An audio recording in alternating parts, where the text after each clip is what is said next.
Ce programme vous est présenté en partenariat avec la Mutuelle Saint-Martin, la santé partagée.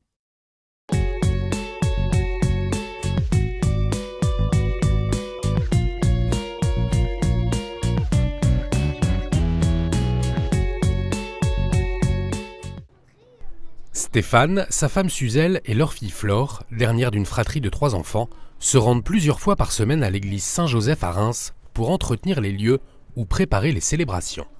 Flore doit m'aider à porter les linges, parce qu'il y a les linges de messe qu'il faut qu'on mette sur le calice. Stéphane est sacristain bénévole au sein de la paroisse. Régulièrement, il propose à sa fille de donner un peu de son temps pour rendre service. Voilà. L'occasion pour Flore de passer un bon moment. Je peux être avec ma famille, je peux faire quelque chose, une activité que j'aime assez bien. Pour Stéphane, l'apprentissage du don de soi est un moyen de mieux faire grandir ses enfants. Ça leur permet de s'apercevoir qu'ils sont capables d'expérience, de produire des choses utiles à d'autres et que ça leur construit aussi leur chemin de vie, leur personnalité.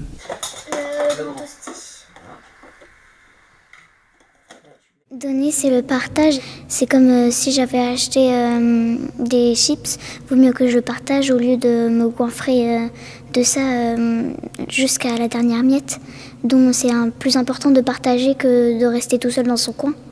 Chez Stéphane et Suzelle, apprendre à vivre le don, c'est également être attentif aux autres dans toutes les activités du quotidien. Il vaut mieux jouer à plusieurs, c'est plus amusant. Donc c'est là que tu as fait ta notion du don et du partage. Oui. En disant, c'est plus amusant de jouer à plusieurs. Oui, c'est un peu ça. Quand ils ont des bonbons dans la poche, voilà, tu peux en donner à tes copains s'il n'en a pas. Ou quand il y a la petite sœur qui a du mal à faire ses devoirs, je propose à son frère Bastien de l'aider. La première chose pour vivre le don, c'est leur apprendre à dire bonjour. Déjà dire bonjour à un inconnu, même si on sait qu'on ne le reverra pas plus tard. Quelque part, c'est « je ne te connais pas, mais je te dis bonjour, je te souhaite une bonne journée, quoi que tu fasses ou que tu ailles ». Et quelque part, n'est-ce pas un peu transmettre l'amour du Christ. De petits gestes simples proposés par Stéphane et Suzelle à leurs enfants pour leur permettre de vivre concrètement le don tout au long de leur vie.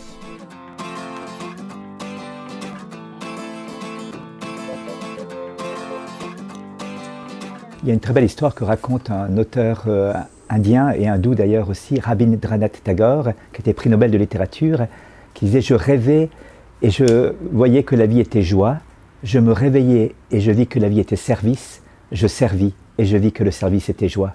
Et je crois que c'est toute la pédagogie pour les enfants et pour les parents qui doivent éduquer ces enfants, c'est de partir d'une aspiration au bonheur, à la joie, à la dureté et à la difficulté du service, du don et du don par-dessus tout qui s'appelle le pardon, ce qu'on donne au-delà du don, et puis de montrer que finalement, entrer dans cette logique du don, il y a une joie énorme qui en découle, la seule joie d'ailleurs que l'homme attend au fond de son cœur. Et je pense qu'il y a un principe d'éducation qui est celui du réalisme, donc d'accompagner l'enfant dans le réel, de ne pas vouloir partir de schémas éducationnels, mais d'éduquer à la vertu finalement. Et la vertu principale qui va concerner le don, c'est la vertu de justice, rendre à chacun ce qui lui est dû.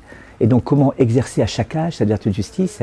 Il va y avoir, le premier devoir de justice, c'est rendre à Dieu le culte qu'il est dû, d'adoration, de louange, d'action de grâce. Donc il y a déjà une pédagogie de la prière qui décentre l'enfant de lui et qui lui montre que finalement, ce que Jean-Paul II appellera plus tard, et pour des philosophes, l'homme est donné par Dieu à lui-même. Tout d'un coup, on comprend que des actes que l'on pose sont récompensés intérieurement après, qu'il y a une joie qui n'a pas le même goût que le plaisir, mais que ça passe par un certain renoncement à soi, renoncement à un retour immédiat sur l'acte que je pose, retour sur investissement, diraient les économistes. Et donc voilà, tout un travail comme ça à faire qui va évoluer au fil des âges de l'enfant.